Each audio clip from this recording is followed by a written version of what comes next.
Yes, here's Karl again. About a couple of hours after I made the confession video, which some of you watched.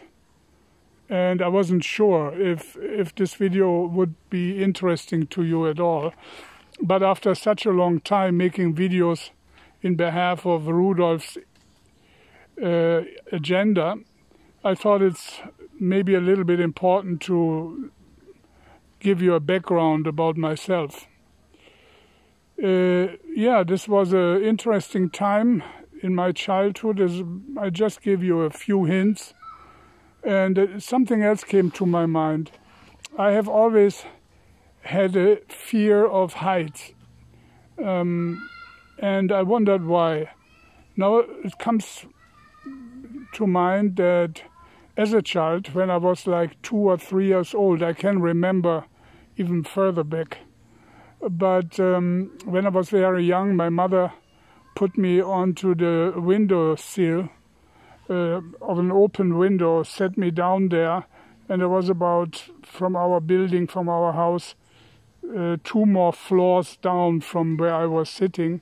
And she didn't mean any bad or harm, but she just set this little guy on there and held me with one arm around my waist. So we both will look out of the window enjoying the view, I guess.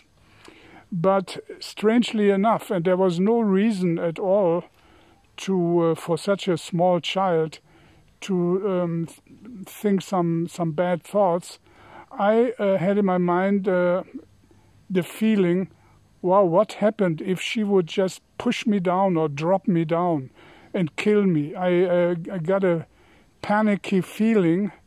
And I hoped she would let me back down. So I probably pushed a little bit backwards, and she felt that I wasn't very comfortable in that position. So that shows you how little trust in humans I had, including my own mother, already at a very, very early age, maybe two, maybe even younger.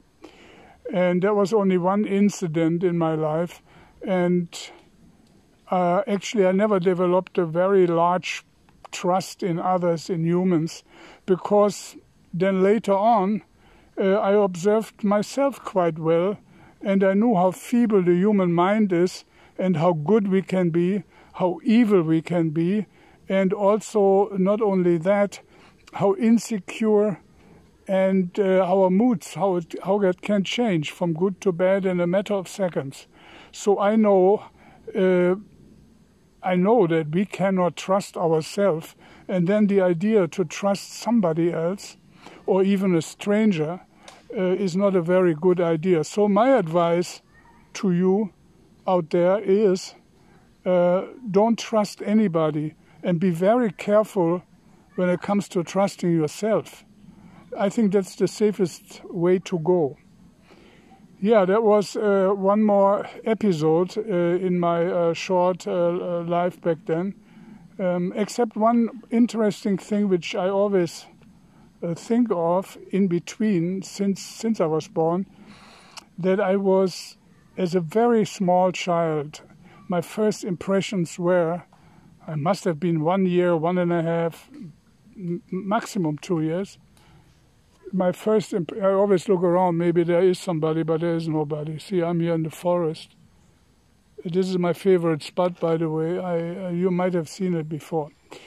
But my first impression was that I was laying at night in bed, awake as a tiny infant, and I had my head on the pillow. And I was listening to my heartbeat. Bum, bum, bum. And for some reason, I associated my heartbeat with life. I didn't have any kind of knowledge about it, but I was thinking, this heartbeat sounds like somebody is walking, the stepping of some creature, and that creature must be dead. Death, not dead. And this evil creature is walking towards me, step by step by step. And I had the idea that in the moment when this creature reaches me, and it would stop. It would stand in front of me. That would be my end. Then I would be dead. So I automatically sent this creature away in my mind, laying in the dark in the bed, and I sent it to, I knew a little bit, I heard stories about Africa, I heard stories about other countries, and I sent in my mind this person who comes closer and closer to me, my own heartbeat actually, I sent him to Africa. And this way I thought he had a long way to walk towards me.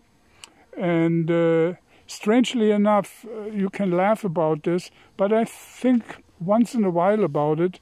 And whenever I lay in bed and I hear my own heartbeat, then I still do this, and I send death away from me to a very far place. From here where I am, probably to Australia and back, Australia and back, and Australia and back. So I think there he has a lot to walk before he eventually reaches me. And he will reach me in the moment when I forgot all about it and he came too close.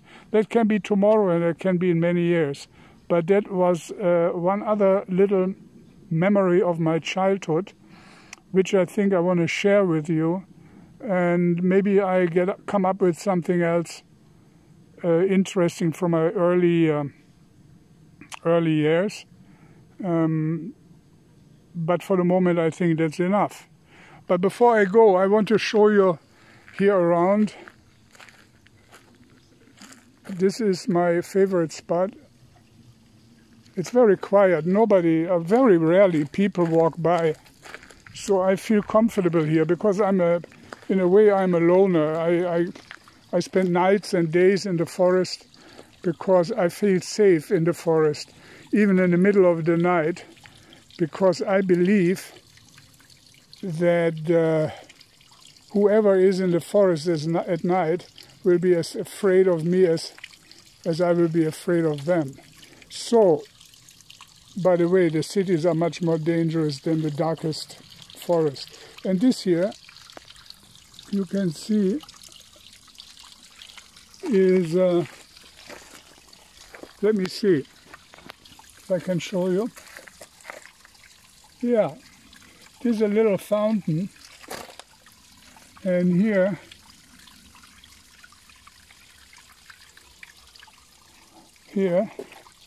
I drink my water when I'm here. See, up there's my red jacket. That's why I sit and meditate. That's the place which I call my home. This is actually more home than the house I'm living in. The house is restricting a person, but this here is endless. This is really, and these are my friends, these trees, see? Yeah, I wanted to show you this. And from here I make sometimes my videos lately. Until soon, Karl.